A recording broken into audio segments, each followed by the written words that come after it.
সম্পর্ক বিয়ে, এরপর স্ত্রীর পরকীয়া সন্দেহে দাম্পত্য কলহ, আর সেই কলহের জের ধরেই চাঁদপুরে এক যুবকের মৃত্যুকে ঘিরে তৈরি হয়েছে রহস্য ও বিতর্ক। পরিবারের অভিযোগ, মানসিক নির্যাতন ও আত্মহত্যায় প্ররোচনার কারণেই প্রাণ হারিয়েছেন ২২ বছর বয়সী আরাফাত শেখ।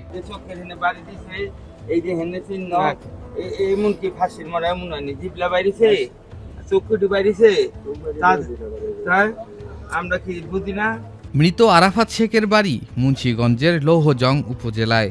তিনি ঢাকার উত্তরায় একটি টায়ারের দোকানে কাজ করতেন।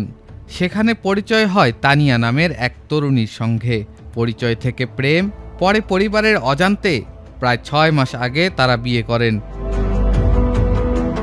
নিহতের বাবা শেখ ওয়াহিদের দাবি, সম্প্রতি তানিয়া পরকীয়া সম্পর্কের কারণে স্বামী স্ত্রীর মধ্যে দাম্পত্য কলহ শুরু হয়। এর জের ধরে তানিয়া আরাফাতকে অবহেলা ও মানসিকভাবে চাপের মধ্যে রাখতেন, ফলে তিনি আত্মহত্যার দিকে ধাবিত হন। উত্তরা থাকার পর এরা দুজনে প্রেম করছে, এরে আমরা জানি না, কিন্তু মেয়ের গার্জিয়ান পুরা জানে। আমরা কালকে জানছি, এই হেনা আনছে, খবরদার আইছিল, আবার গেছে কা ফোন করে আইন না, এরে মারছে। আপনাদের এই বাড়ি আইছে আর কি, ওর শ্বশুর বাড়ি আইছে। আসার পরে জানতে পারছে যে ওর ওর ওয়াইফ আরেকজনের সাথে পরকীয়া করে। এটা জানতে পারে ওই পোলার বাড়িতে যায়, পোলার সাথে কথা বলে, ওর বন্ধুরে নিয়ে যায় কথা বলছে। বলার পরে ওই জায়গায় পোলার বাপের সাথে কথা হয়েছে, যে মাপজোপ করে দিছে, মিলাই জিলাই দিছে, গেছে গা। ওর ওয়াইফ ফোন দিয়ে ওরে আনছে, আনার পরে ওই যে ওরে মাইরা লাইছে। রাত আনুমানিক ২টা। স্ত্রী তানিয়া ফোন করে জানান, আরাফাত তাদের ভাড়া বাসার কাঠের আড়ার সঙ্গে ওড়না পেঁচিয়ে ফাঁস দিয়েছেন। খবর পেয়ে চট্টগ্রাম থেকে চাঁদপুরে ছুটে আসেন নিহতের বাবা।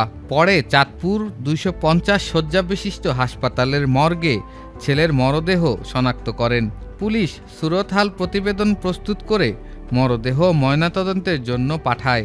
নিহতের পরিবারের অভিযোগ, তানিয়া ও তার অজ্ঞাত সহযোগীরা দীর্ঘদিন মানসিক নির্যাতন এবং আত্মহত্যায় প্ররোচনা দেওয়ার কারণে আরাফাত এই চরম সিদ্ধান্ত নিতে বাধ্য হয়েছেন। এই যে ভিতরে কথা কাটাকাটি হয়, কথা কাটাকাটি হওয়ার পর পরে চলে যায় উত্তরাতে চলে যাওয়াতে কালকে ওরা ফোন করে আইন না, ওরা মাইরা ফেলানো হয়েছে।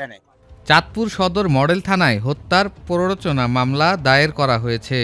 এই ঘটনা পুলিশ তানিয়াকে আটক করে থানায় নিয়ে আসে। এছাড়া তার শাশুড়ি ও শালীকে জিজ্ঞাসাবাদ করে পুলিশ। বিষয়টি তদন্ত করে প্রয়োজনীয় আইনগত ব্যবস্থা গ্রহণের দাবি জানিয়েছে পরিবার।